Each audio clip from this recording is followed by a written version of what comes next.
Sebulan kemudian, Indria di suatu pagi mengalami mual yang hebat. Setelah sholat subuh Indria hanya berbaring di ranjang seperti masuk angin. Yongki yang sangat panik langsung menghubungi uminya. Sebab hari ini dia juga sedang ada acara penting yang tidak bisa ditinggalkan. Setelah mendapat kabar, Fatimah langsung datang naik taksi karena Gozali juga harus berangkat kerja. Yongki, kamu tidak usah khawatir. Ada Umi yang akan merawat Indria, bujuk Fatimah. Menenangkan putranya yang sangat gelisah. Umi, sebaiknya aku antarkan kalian dulu ke rumah sakit. Jika urusan sudah selesai aku akan segera kembali, pinta Yongki. Iya, ayo buruan berangkat sekarang, jawab Fatimah. Indria lemas tidak berdaya. Dia hanya bisa menyaksikan betapa perhatian mertua dan suaminya padanya. Bahkan saat dirinya menjalani berbagai tes, Fatimah sedang sibuk membeli minuman hangat dan juga sarapan agar Indria bisa segera makan dan minum obat. Nak, ayo makan bubur dan minum obatnya. Kamu belum sarapan kan? Ucap Fatimah. Umi, panggil Indria menangis. Loh, kamu kenapa menangis? Tanya Fatimah syok. Aku, hamil. Ucap Indria bergetar seluruh tubuhnya. Air mata kebahagiaan yang tidak bisa dibendung lagi. Alhamdulillah. Ucap Fatimah sampai sujud syukur. Walau dalam keadaan tidak nafsu makan, tetapi Indria tetap sarapan.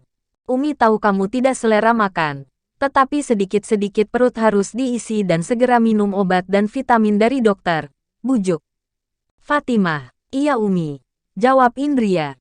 Kalau begitu untuk beberapa hari Umi akan menginap di rumah kamu ya sampai kamu sehat. Walau Yongki perhatian tetapi tidak akan bisa telaten seperti Umi, pinta Fatimah. Sedangkan Yongki melakukan pekerjaannya dengan cepat. Dia sudah tidak konsen karena terlalu cemas memikirkan istrinya. Siang harinya Yongki sudah berhasil menyelesaikan semua tugasnya. Dia teramat sangat lelah dan lemas karena pagi hanya sarapan roti dan teh hangat saja. Siangnya juga belum sempat makan demi langsung menemui istrinya. Begitu masuk ke ruangan Indria, dia langsung disambut pelukan hangat oleh Indria. Assalamualaikum. Waalaikumsalam, jawab Indria. Serasa runtuh sudah semua keletihannya berganti dengan semangat yang tinggi mendapat senyuman dari sang istri. Mas, aku hamil, ucap Indria penuh haru. Apa? Pekik Yongki ingin mendengarkan sekali lagi, memastikan jika kupingnya. Tidak salah, aku hamil mas. Kita akan segera memiliki anak, timpal Indria. Yongki memeluk istrinya lagi. Lelaki yang selama ini selalu nakal bahkan sampai menangis. Umi di mana? Apakah sudah tahu? Tanya Yongki. Umi sedang membeli minuman jeruk hangat. Karena aku mual terus, jawab Indria. Kamu mau makan apa? Ayo katakan. Kamu ingin makan apa? Apapun itu akan aku belikan asal yang baik untuk kesehatan kamu dan janinmu, bujuk Yongki. Aku tidak mau nasi mas. Tapi aku ingin kue ulang tahun yang enak, pinta Indria. Baiklah langsung aku pesankan. Terus ini kamu disuruh menginap atau pulang? Tanya Yongki. Pulang tidak apa-apa sih. Aku sudah baikan dan tidak perlu diinfus, jawab Indria. Kini Indria memiliki hobi baru. Kebiasaan barunya setiap saat adalah berdiri di depan kaca besar dan balik kanan ke kiri seperti seorang model untuk melihat perutnya sambil senyum-senyum sendirian. Indria sangat menantikan perutnya membesar. Yongki pun tidak pernah bosan juga melihat sang istri yang seperti itu. Pemuda itu sangat senang melihat sang istri yang selalu bahagia. Seperti sebuah hiburan tersendiri dikala lelahnya pekerjaan yang menumpuk. Indria saking asyiknya bahkan sampai tidak sadar jika suaminya itu sudah memperhatikannya sejak tadi. Begitu tadi dia langsung mendekat dan menimpuk lengan suami. Kenapa melihatku sambil tersenyum seperti itu? Tanya Indria menahan malu. Habisnya bangun tidur langsung disuguhi pertunjukan bagus, jawab Yongki santai. Tidak lucu. Ayo buruan mandi dan kita makan bersama, perintah Indria sambil menyeret lengan suaminya yang kekar. Mandiin dong, pinta Yongki manja. Tidak, nanti aku bisa basah lagi sudah cantik begini, tolak Indria. Indria sangat tahu jelas watak suaminya. Jika sudah mandi bersama pasti akan berlanjut sampai berjam-jam. Memangnya kamu dandan cantik begini mau kemana? Tanya Yongki penasaran. Aku tidak ingin kemana-mana. Hanya mau makan dan nonton film bersama suamiku yang tampan, jawab Indria santai. Yongki tertawa senang bisa dipuji istrinya secara langsung. Walaupun dia sendiri sudah tahu jika dirinya memang tampan. Mulutmu, sudah pandai menggoda ya sekarang, ujar Yongki. Ayo buruan mandi, aku sudah lapar, rengek Indria. Yongki bergegas mandi. Pemuda itu tahu Indria semenjak hamil begitu manja. Kalau makan harus bersama dan terkadang minta disuapi. Tak jarang saat makan siang Indria akan berkunjung ke tempat pekerjaan sekedar mengajak makan bersama. Namun, Yongki sangat menikmati saat-saat yang indah itu. Setelah Yongki mandi dan berpakaian kantor rapi, sang istri sudah menunggu di meja makan. Indria menyambut sang suami dengan senyuman termanisnya.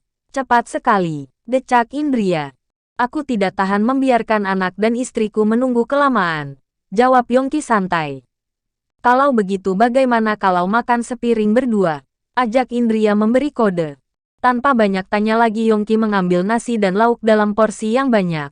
Sebab sang istri memang nafsu makannya mulai meningkat pesat. Sini buka mulutnya, pinta Yongki lembut. Dengan senang hati Indria mematuhi instruksi dari suaminya. Para pelayan setiap harinya hanya dibuat baper oleh pasangan romantis ini. Layaknya mereka sedang menonton drama Korea. Indria, kamu kalau mau belanja baju tinggal belanja saja tidak perlu menahan diri. Percuma kamu punya uang banyak dan suami kaya kalau hidup terlalu hemat, ucap Yongki penuh kasih sayang. Indria tertawa, sebab suaminya selalu saja menyuruh dia untuk shopping sedangkan Indria jika tidak ada yang penting tidak beli. Tas bermerek atau apapun itu beli juga Yongki yang memilih. Karena jika Indria sendiri maka akan mengambil tas yang dia pikir harganya masuk akal. Toh yang penting masih terlihat bagus dan nyaman dipakai.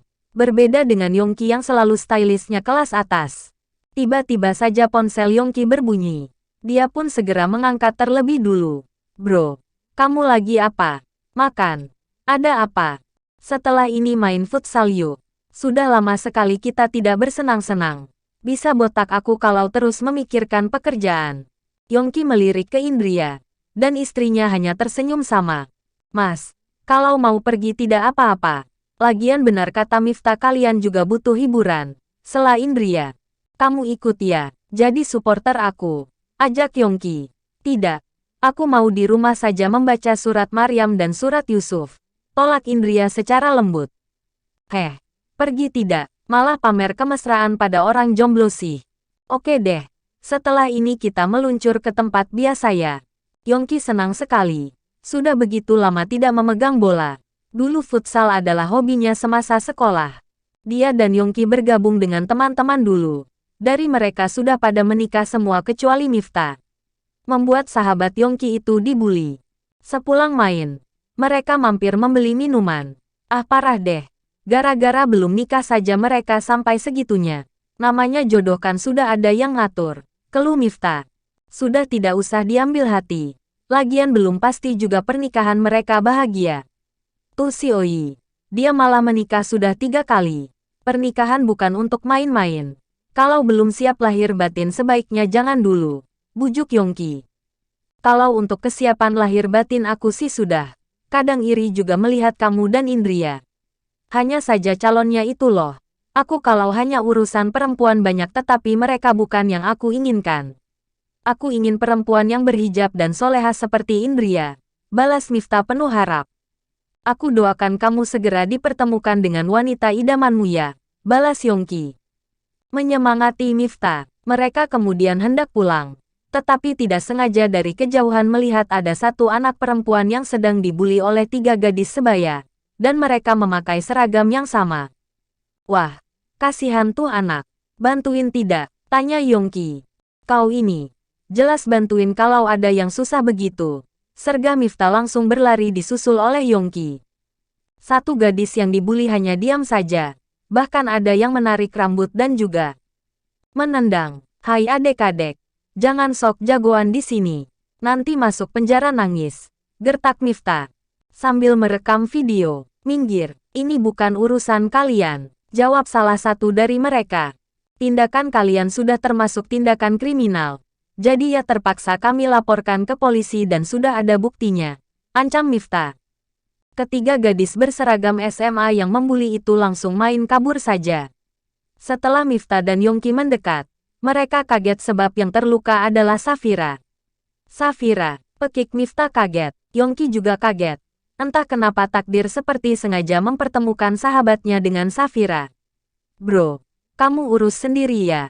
Aku mau pulang, kasihan istriku. Assalamualaikum, ucap Yongki main kabur saja. Waalaikumsalam, jawab Miftah melongo dan jadi salah tingkah sendiri.